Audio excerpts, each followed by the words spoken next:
Welcome to Previously On, a podcast series created to help you through some of the most complex yet brilliant television ever made.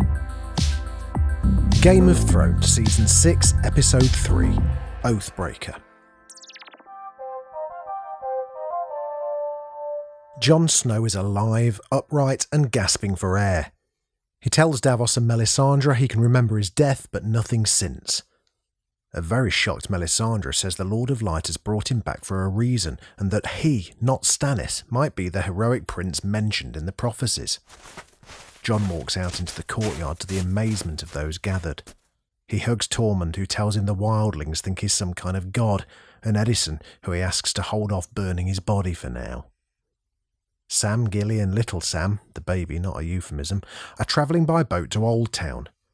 Sam explains to Gilly that women aren't really welcome at the Citadel, so he's going to leave her with his family at Horn Hill. Beyond the wall, Bran and the Three-Eyed Raven share a vision of the past. Ned and Howland Reed, Mira's father, are at the Tower of Joy in Dorne towards the end of Robert's Rebellion, a year-long war that ended the Targaryen dynasty. Sir Arthur Dayne and Sir Gerald Hightower, the last two surviving Targaryen Kingsguard, block the entrance. Bran remarks that he knows Ned wins the upcoming fight because he told him about it on many occasions. They watch as Ned tells Dayne that Prince Rhaegar and the Mad King are dead and asks where his sister Lyanna is. Lyanna, who's betrothed to Robert Baratheon, had run away with her true love Rhaegar Targaryen. A fight breaks out. Ned kills Gerald, but Dayne kills most of Ned's men and then gets the better of Ned himself. He's about to slay him when a wounded Howland stabs Dayne in the neck before Ned kills him. A woman screams from the tower and Ned runs towards it.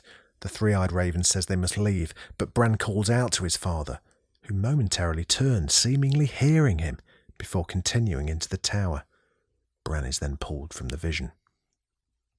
Daenerys arrives at Vaes Dothrak with Khal Morrow's Khalasar and is shown to the temple. She's stripped and dressed in the robes of the Dosh Khaleen, the widows of dead Khals. Daenerys remarks that the High Priestess of the temple is going to regret these actions. In the Great Pyramid of Meereen, a prostitute named Vala, an ally of the Sons of the Harpy, is brought before Varys accused of murdering members of the Unsullied and the Second Sons. Varys offers her two choices, safe passage to Pentos in exchange for information, or execution. Later, Varys meets Tyrion and explains that the slave masters of Yunkai, Volantis and Astapor are funding the Sons of the Harpy. Tyrion requests that Varys use his little birds, his spy network, to send a message to the masters. In King's Landing, Cersei asks Qyburn to use his little birds, child spies that he inherited from Varys, to gather information about those plotting her downfall. Tommen takes his Kingsguard to the High Sparrow and requests his mother is allowed to visit the resting place of her daughter Myrcella. The High Sparrow tells him she will be granted permission once she has faced trial and atoned for her sins. Before Tommen leaves, he's urged to turn to the Seven, the new gods, for wisdom. Over in the House of Black and White, blind Arya trains with the Waif. The Waif asks her about her death list, and Arya reveals it contains Cersei, the Mountain, and Walder Frey. She then surprises the Waif by retaliating. Jaqen offers her sight in exchange for her saying her name, but again Arya refuses, telling him a girl has no name. Jaqen offers her a drink from the poisoned water on the basis that if she is really no one, she has nothing to fear. Arya drinks, and her vision returns. Winterfell welcomes the Umbers through their gates, in town to form an alliance against Jon and the wildlings at Castle Black. Ramsay requests that their leader, Small Jon, kneels before him, but the request is rejected. Instead, Small Jon presents a gift as a sign of his loyalty. Two hooded figures are brought forward and revealed to be Rickon Stark and Osha the Wildling. As proof, also presents the severed head of Rickon's direwolf Shaggy Dog.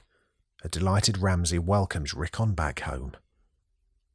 Back in Winterfell, Jon oversees the hangings of those behind the mutiny, including Olly and an unrepentant Alyssa. Hooray! With the mutineers dead, Jon removes his cloak and hands it to Edison, telling him the castle is now his and that his own watch is over.